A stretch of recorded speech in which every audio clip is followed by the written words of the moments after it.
Sebuah sekolah dasar di Jakarta Selatan menyimpan kisah diplomasi yang tak biasa. SDN Gunung 05 Meksiko menjadi simbol persahabatan Indonesia dan Meksiko yang terjalin sejak era Presiden Soekarno. Kamu kalau dengar kata Meksiko yang ingat apa langsung di kepala? Sekolah ini sama negara sih. Oke. Kalau kamu? Sekolah ini sama negara-negara Meksiko serta budaya-budaya Meksiko. Oke. Kalau kamu? Nama Meksiko? Aku sekolah ini dan makanan-makanan khas Meksiko. Oke. Nah, kalau bagi anak-anak ini, sekolah ini mungkin adalah gedung yang biasa saja tempat belajar dan Meksiko adalah sebuah negara, tetapi di balik dari itu semua, sekolah ini merupakan sesuatu yang penting buat bangsa karena menyimpan cerita diplomasi yang langka. Inilah dia SD Negeri Gunung 05 Meksiko. Dinamai Meksiko bukan karena letaknya atau sekedar untuk terlihat unik, melainkan karena sejarah hubungan Indonesia dan Meksiko yang pernah ditanamkan bahkan sebelum anak-anak ini lahir. Sebelumnya sekolah ini dikenal dengan nama Escuela República de México.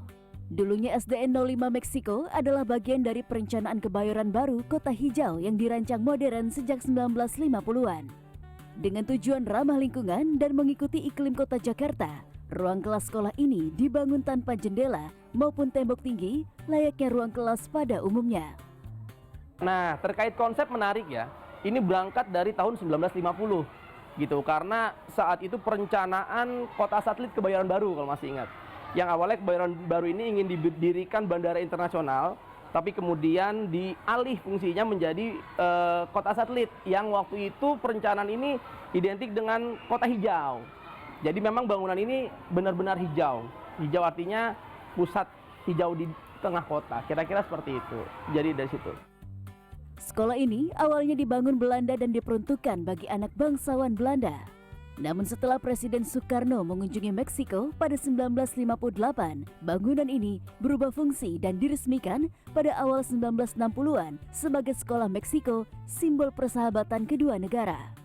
Karena itu, di Meksiko juga terdapat sebuah sekolah dengan nama La Escuela República de Indonesia yang mengajarkan beberapa budaya Indonesia dan masih beroperasi hingga kini. Bagi para murid saat ini, halaman ini hanyalah tempat berkumpul dan bermain seperti biasa. Namun bagi alumni angkatan lama, halaman ini menyimpan memori yang berbeda. Dua tiang bendera yang ada di halaman ini pun memiliki cerita tersendiri. Kemudian pakai dasi merah. Terus nyanyi 2 lagu kebangsaan. Apa aja? Lagu kebangsaan Indonesia dan lagu kebangsaan Meksiko. Setelah itu biasanya ditambah lagu Padamu Negeri.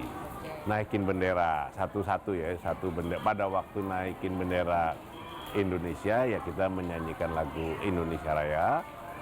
Pada saat menaikkan bendera Meksiko, kita menyanyikan lagu kebangsaan Meksiko.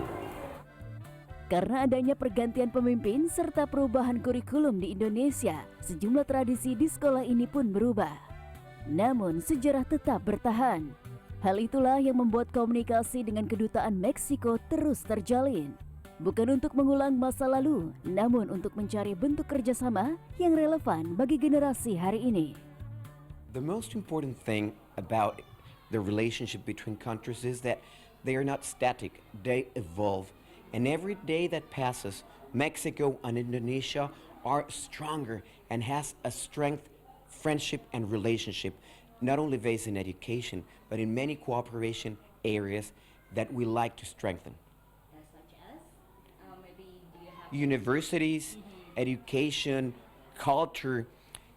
Mexico and Indonesia, we both are cuddle of millennia civilizations.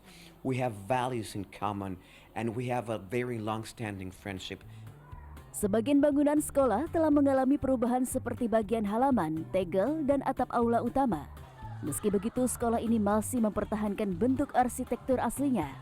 Pada Agustus 2025, sekolah ini ditetapkan sebagai Cagar Budaya DKI Jakarta. Di bulan Agustus tahun 2025 ditetapkan sebagai cagar budaya ya. Nah, memang jadi memang kalau misalnya sudah ditetapkan sebagai cagar budaya, kita sekolah kan juga punya terhadap bangunan-bangunan yang mana yang bisa diperbaharui dan mana yang tidak. Karena sebelum-sebelumnya kita masih awam dan belum tahu ya tentang itu, tapi setelah sekarang ditetapkan sebagai cagar budaya, kami tentunya pihak sekolah punya aturan-aturan tersendiri, mana yang memang harus diperbaharui dan mana yang tidak. Jadi memang sangat berarti sekali ya untuk status kita sebagai cagar budaya itu. Meski beberapa tradisi telah berubah, sekolah ini masih mengajarkan sejarah persahabatan kedua negara pada para murid. Para murid bahkan masih menggunakan batik khas Meksiko pada hari tertentu.